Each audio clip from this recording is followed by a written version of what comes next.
As an orthopaedic surgeon जब नी की बात आती है तो ध्यान आता है कि नी बॉडी का सबसे ज्यादा कॉम्प्लेक्स हिंज जॉइंट है। मैं हूँ doctor Divya Mandera Dosanjh, consultant orthopaedic and endoscopic spine surgeon from Bhopal. Knee joint injure होने के लिए बहुत ज्यादा कॉमन है क्योंकि इसमें मल्टी लिगामेंट्स हैं जो कि कई बार गलत पोस्चर में पैर रखाने से, गलत चलने से या गलत जगह से जंप करने से बहुत कॉमनली इंजर होता है। अब बात आती है ACL की। आप अपने नी जॉइंट को इमेजिन करिए एक मशीन की तरह। जिस तरीके से मशीन में भी फेलियर्स आते हैं, जब हमारा ACL जॉइंट खराब होता है उसी तरह नी जॉइंट में भी फेलियर आता है। ACL जॉइंट नी को स्टेबल रखने में सबसे इम्पोर्टेंट जॉइंट है। इसी तरह आज हम बात करते हैं और कौन से लिगामेंट्स हैं और स्किन के अंदर जाके नी की एनाटॉमी को समझते हैं। नी की एनाटॉमी में 4 लिगामेंट्स सबसे ज्यादा अफेक्ट करते हैं हमारे day to day routine activity में। सबसे पहले ACL हमारी आगे की तरफ होता है और हमारी टिबिया को सामने की तरफ गिरने से रोकता है। जैसे कि आप देखेंगे ये है हमारा ACL और ये हमारा फीमर, ये है टिबिया। जब कभी ACL में इंजरी होती है तब टिबिया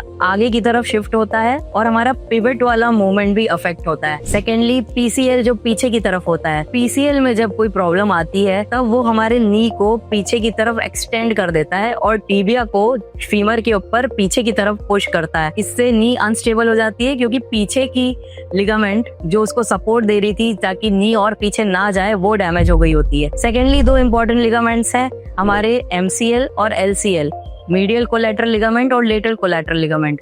ये दोनों लिगामेंट हमारे साइड वाले ट्रांसलेशन को रोकते हैं, इस ट्रांसलेशन को सपोर्ट देते हैं और नी को बांध के रखते हैं। इसके बाद 2 मेजर लिगामेंट्स जो कि कुशन की तरह काम करते हैं वो है लेटरल एंड मीडियल मेनिस्कस। ये मेनिस्कस C शेप का होता है।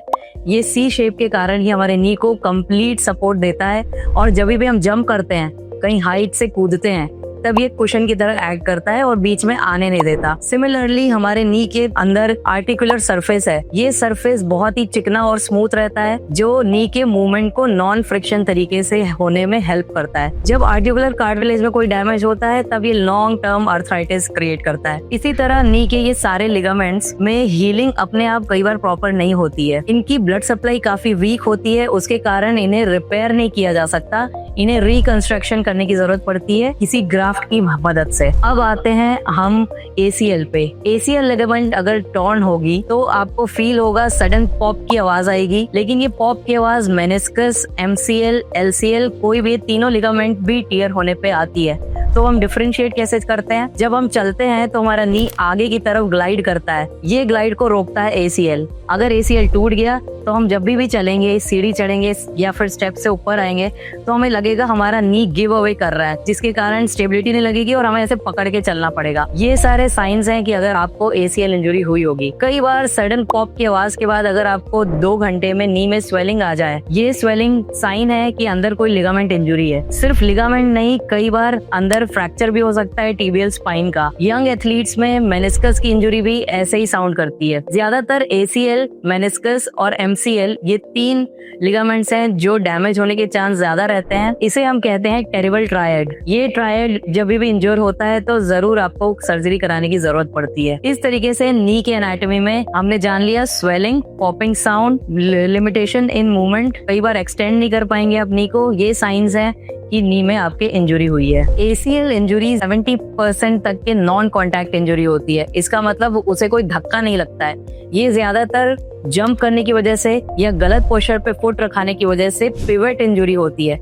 इसमें बोन आपस में ट्रांसलेट होता है तब ACL का पॉपिंग होता है। इसको ध्यान में रखना है। ज्यादातर लोग सोचते हैं मुझे तो ज्यादा चोट लगी नहीं है, धक्का नहीं लगा है, फिर भी मेरा ACL कैसे टूट गया। ये आपकी बॉडी के स्ट्रेंथ, न्यूट्रिशन, टेंडन की स्टेबिलिटी, मसल्स की स्टेबिलिटी पे डिपेंड करता है कि आपको कितनी जोर से चोट लगेगी तब आपका ACL टूटेगा। इसी तरीके के कुछ और सवाल अगर आपको ACL, PCL या किसी भी लिगामेंट इंजरी या अगर आपको कोई नी इंजरी रिसेंटली हुई है तो मैं आगे के वीडियोस में बताऊंगी उसका रीहैब कैसे करें, कब आपको सर्जरी करानी चाहिए, करानी भी चाहिए या नहीं।